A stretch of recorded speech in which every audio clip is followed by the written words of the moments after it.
up mga lods? This is Master Renz and welcome back to my channel. So sa video ito, react ko yung nag-viral na video doon sa siklista na binuli. Ito ay sa black up ni Deferson. Yan, i-follow niyo siya sa black up niya. Ilalagay ko na lang yung link sa description. So wag natin patagalin to. Let's go sa go.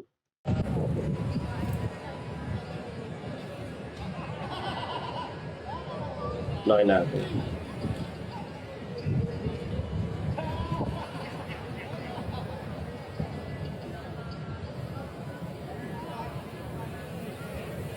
Ayun no. Ayun no. Pinagtutulog binaba ko. Ayun no. Grabe oh. Nakapanggigil yung ganun. Hindi maganda yung ganun ah. Hindi magandang gawa yan, bata. Dalawa sila, isa ng batok ito oh. Ulitin ko yun ng batok. Ayun no. Oh.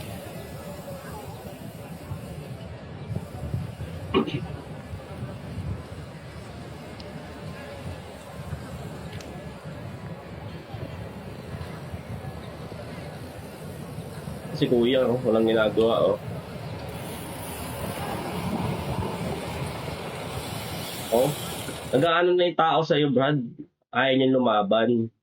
Hindi naman daw siya lalaban. Oh. Talaga, bully. Bully ang ganyan, eh.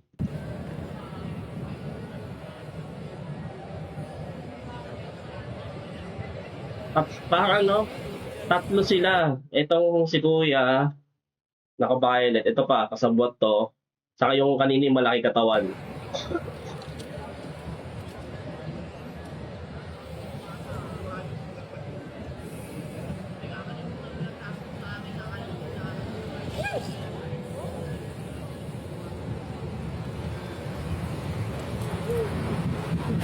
Wala man na umawat sa mga to.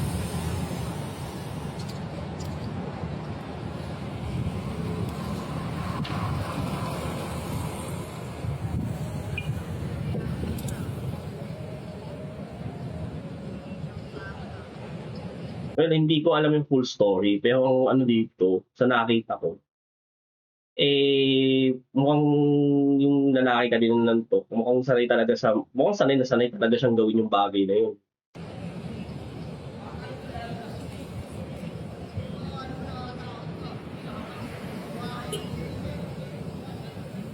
Kalmado lang siya. Oh.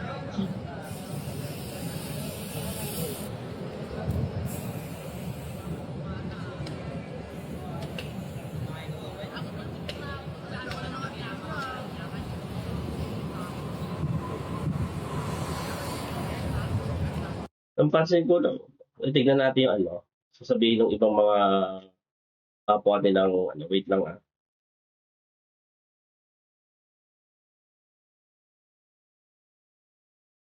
Ito, kay Sir Pajak ni Juan. Ayan. Yo guys, so update nga pala, nag-usap na kami ni Vince Francis Amarante. So Ayun. ito yung nag-trending na sinapak dito sa MOA. Binata. Ayun yung lalaki. Bumawi. Si Prince Francis, tama ba? MOA. Amarante ni Vince Francis Prince Amarante. Francis nga. So ito yung nag-trending na sinapak dito sa MOA. Binata. Hindi man siya bumawi, gumante ng batang to. Usap kami, inumusta ko, kondisyon niya. Pasalamat nga sila hindi lumaban eh. Malaking tao, siguro dahil nag-alanganin siya dahil tatlo.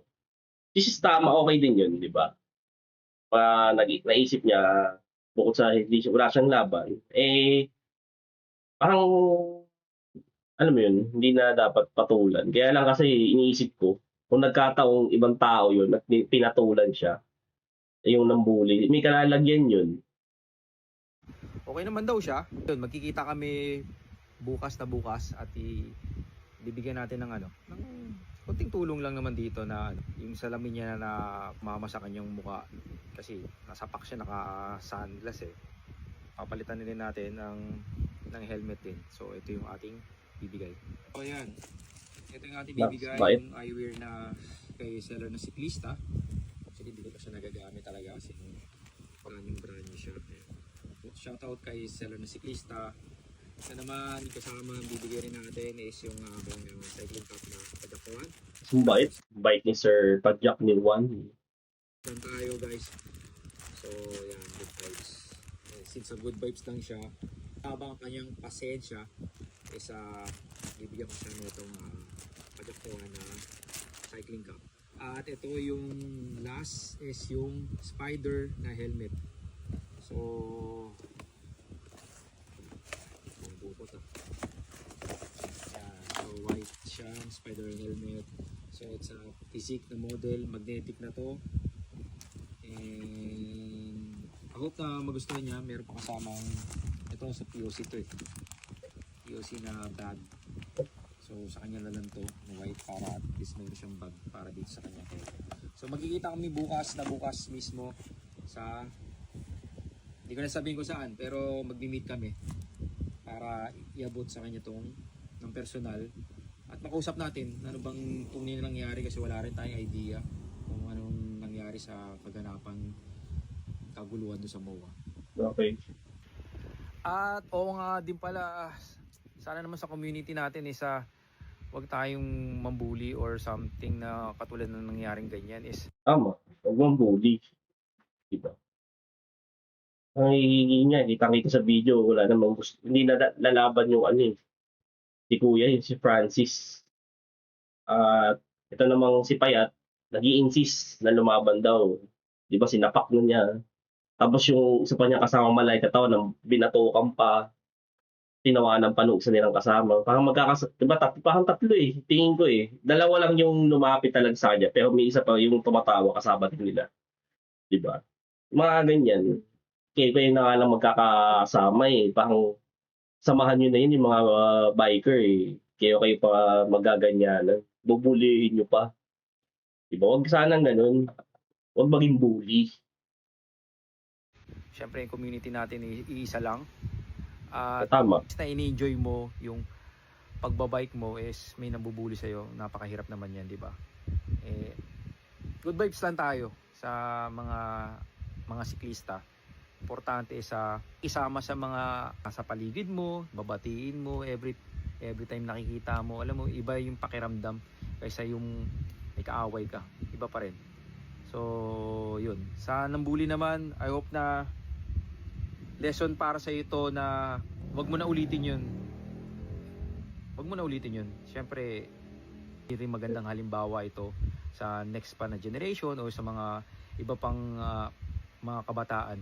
Yun lang naman para sa akin. And sana magbago ka. Yun lang. So, yun. Update na lang tayo, guys. Thank you. See ya. Ayun. Sana nga magbago ka. After mo mapanood ito ng viral case. Kaya ako napakiak. Siguro magtataka. Hindi mo ako siklista. Pero meron akong pinsan na siklista. Kaya, actually, sa bagay na ano ko lang, i-reactan ko lang kasi, yun nga, pag yung pinsan ko siguro nadali ng mga yan, ewan ko lang kung ano. Kasi ang totoo lang, hindi maganda yung bully. Hindi maganda yung pambubuli. Based sa experience ko, based on my own experience, hindi maganda yung pambubuli. Kasi hindi nyo alam kung anong pwedeng maging epekto sa taong binubuli nyo. Maaaring hindi sa ngayon, pero in the future, hindi nyo alam kung anong pwedeng mangyari sa kanya. Hindi maganda yan. Ako naiinis talaga ako sa mga bully.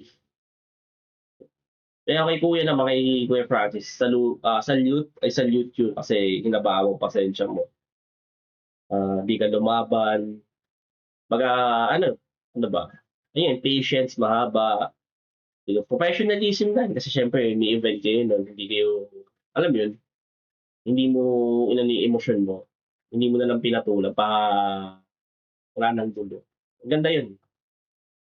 Saka doon naman sa nambully, ito lang masasabi ko sa iyo. Kung hindi ka pa magbabago at ganyan pa rin yung gagawin mo, kaya sabi ni Sir Padjak ni Juan, kung hindi ka pa rin magbabago at uulitin mo pa yan, tingin ko sa susunod makakahanap pa ng katapat mo. Patulang ka. Siguro napansin ko matapang ka lang din kasi dahil meron ka pang kasama eh. yung malaking katawan. Kaya ito masasabi ko sa inyo, pag yung sa susunod na bubuli, ulitin niyo yan, sa susunod na bubuli, niya, patulang kayo. Sigurado ko sa inyo. Makigising niyo sa katotohanan. Huwag ganyan, hindi maganda yung bully. Lalo yung malaking katawan, laki-laki ng katawan mo. Diba? Kung hindi ipapigil, lalo sa malaki, doon sa malaki ang katawan, para kasukat mo. Wala ka na kasing laki mo. Na ano, payat. So yun lang naman sa ngayon. Ulitin ko, may pinsan akong siklista. Kaya ako napareact nito kasi nag-alala na din ako sa, nag-worry din ako. Baka hindi sa ma-encounter niya yung ganito. Kaya sana mapanood niya to. Baka aware siya na may ganito nangyayari sa community din nila. So yun lang, thank you so much. See you in my next video. Mag-ingat po kayo palagi.